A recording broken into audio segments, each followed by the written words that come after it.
आज हम सामाजिक विज्ञान का एक बहुत ही महत्वपूर्ण मॉडल पेपर हल करने वाले हैं। तो इसमें देखते हैं खंड अ का बहुविकल्पी प्रश्न। पहला बहुविकल्पी प्रश्न है, नेपोलियन की पराजय कब हुई थी?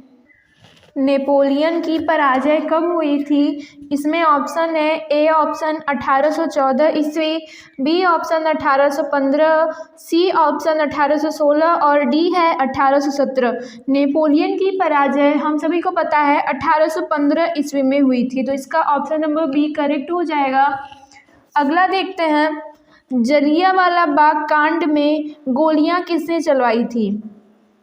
जलियांवाला बाग हत्याकांड में गोलियां किसने चलवाई थी? इसमें ए ऑप्शन है माउंटबेटन, बी है लॉर्ड डलहौजी, सी है लॉर्ड इरविन और डी है जनरल डायर। तो जलियांवाला बाग हत्याकांड में गोलियां जनरल डायर ने चलवाई थी। इससे और भी महत्वपूर्ण प्रश्न बन सकते हैं, जैसे जलियांवाला बाग हत्याकांड 13 अप्रैल सन 1919 को अमृतसर में हुआ था, जो कि पंजाब में स्थित है। अगला प्रश्न तीसरा प्रश्न है, ब्रेटन वुड्स नामक संस्था निम्नलिखित में से कहाँ स्थित है? ब्रेटन वुड्स नामक संस्था कहाँ स्थित है? A option Africa, B Europe, C America और डी इनमें से कोई नहीं। तो ब्रेटन वुड्स नामक संस्था निम्न अमेरिका में स्थित है। ब्रेटन वुड्स अमेरिका में स्थित है। अगला प्रश्न चौथा है, कपास या ऊन कताई के लिए कौन सी तकनीक उपयोग होती थी? कपास या ऊन कताई के लिए कौन सी तकनीक उपयोग होती थी? पहला है फुलर्ज, बी है कार्डिंग, सी है स्पिनर और डी है स्टेपलर। तो कपास या ऊन कताई के लिए कार्डिंग तकनीक उपयोग होती थी। अगला पांचवा प्रश्न है, मुद्रण की सबसे पहली तकनीक निम्न में से किस देश में विकसित नहीं हुई थी? मुद्रण की सबसे पहली तकनीक चीन में विकसित हुई थी, लेकिन इसमें पूछा है पहली तकनीक निम्न में से किस देश में नहीं हुई थी? तो इंडोनेशिया में नहीं हुई थी, सबसे पहली तकनीक विकसित नहीं हुई थी। अगला प्रश्न है छठवां, निम्नलिखित में से कौन सा एक संभावी साधन है? निम्नलिखित में से कौन सा एक संभावी साधन है? ए ऑप्शन है कोयला, बी पेट्रोलियम, सी पवन ऊर्जा और डी बॉक्साइट। तो एक संभावी साधन पवन ऊर्जा है, तो इसका ऑप्शन नंबर सी करेक्ट हो जाएगा। अगला प्रश्न देखते हैं, सुंदरवन राष्ट्रीय पार्क किस राज्य में स्थित है? सुंदरवन राष्ट्रीय पार्क किस राज्य में स्थित है? ए ऑप्शन असम, बी पश्चिम बंगाल, सी उड़ीसा और डी मध्य प्रदेश। सुंदरवन राष्ट्रीय पार्क पश्चिम बंगाल में स्थित है। अगला प्रश्न देखते हैं,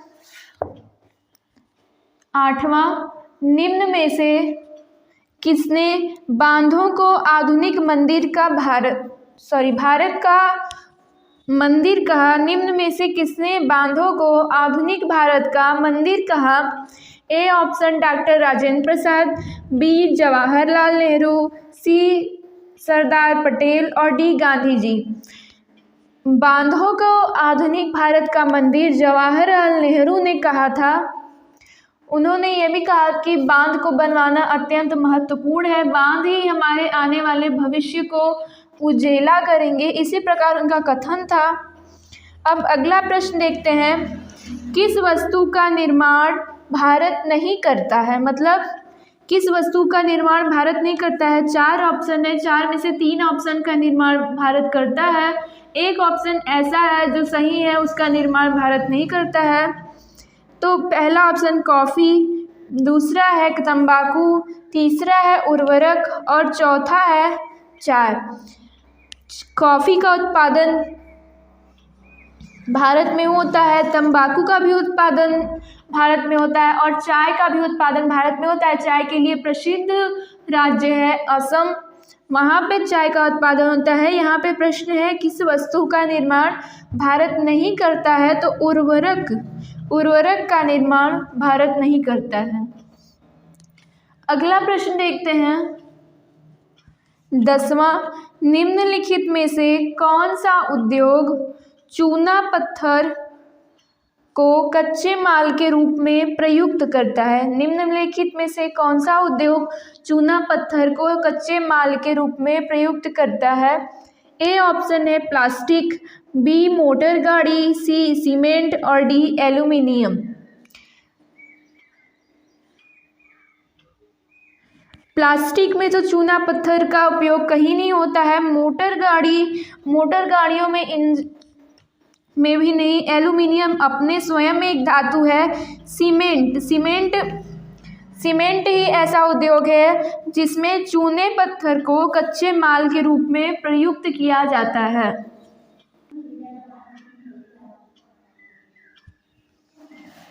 अब आगे है 11वां, श्रीलंका में तमिलों के कितने उपसमूह निवास करते हैं? श्रीलंका में तमिलों के कितने उपसमूह निवास करते हैं? तो श्रीलंका में तमिलों के 2 उपसमूह निवास करते हैं। वहाँ पे मुख्य रूप से 2 ही जातियाँ पाई जाती हैं, सिंहली और तमिलों की। अगला प्रश्न देखते हैं 12वां, किस वर्ष के बाद स्थिति में परिवर्तन हुआ तथा इसी समय केंद्र में गठबंधन सरकार की शुरुआत भी हुई? तो गठबंधन सरकार की शुरुआत सन 1990 से हुई।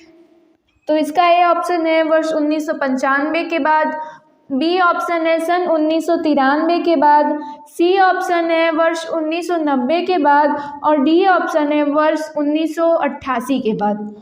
तो गठबंधन सरकार की शुरुआत हम जानते हैं वर्ष 1990 में हुई।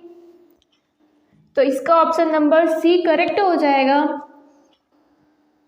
अब अगला प्रश्न 13वां प्रश्न है, जाति, धर्म और लिंग आधारित किन मतभेदों से समाज को असमानता एवं विभाजन का रूप दिखाई देता है? जाति, धर्म और लिंग आधारित किन मतभेदों से समाज को असमानता एवं विभाजन का रूप दिखाई देता है? ए ऑप्शन है सांस्कृतिक, बी सामाजिक, सी समावेशी और डी आर्थिक। सांस्कृतिक और आर्थिक तो हो ही नहीं सकता, समावेशी और सामाजिक। तो जाति, धर्म और लिंग आधारित सामाजिक मतभेदों से समाज को असमानता एवं विभाजन का रूप दिखाई देता है। अब अगला प्रश्न देखते हैं 14वां, चुनाव लड़ने और सरकार में सत्ता संभालने के लिए एकजुट हुए लोगों के समूह को क्या कहा जाता है? चुनाव लड़ने और सरकार में सत्ता संभालने के लिए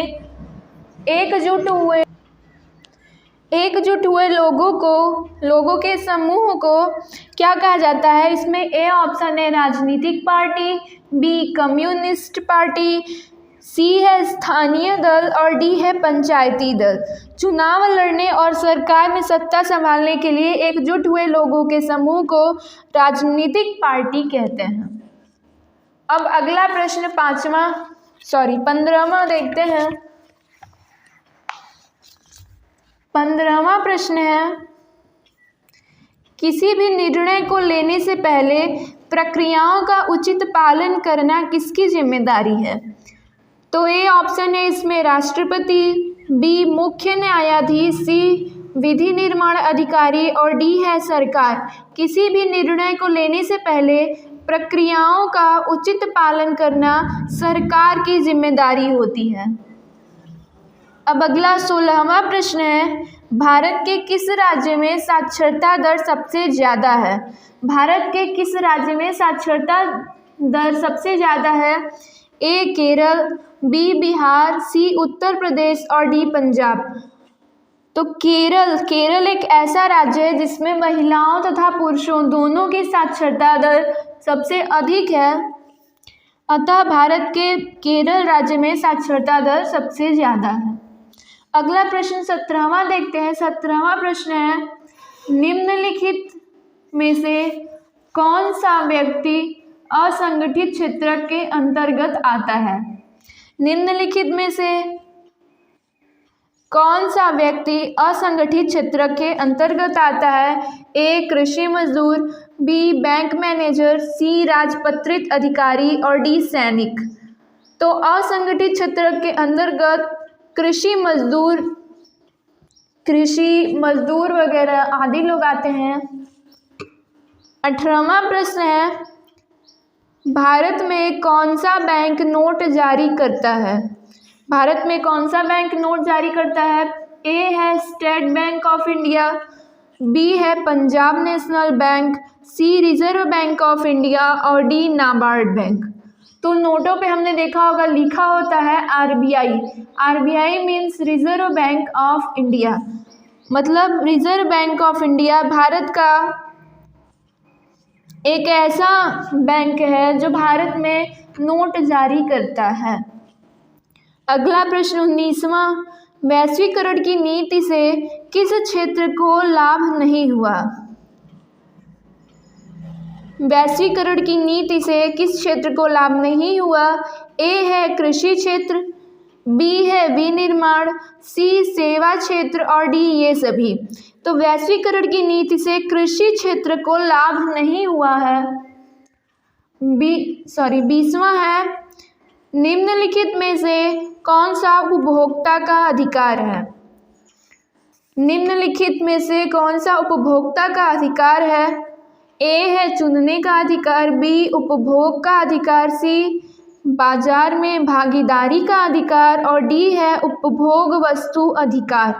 तो उपभोक्ता का अधिकार है चुनने का अधिकार। एक उपभोक्ता का चुनने का अधिकार होता है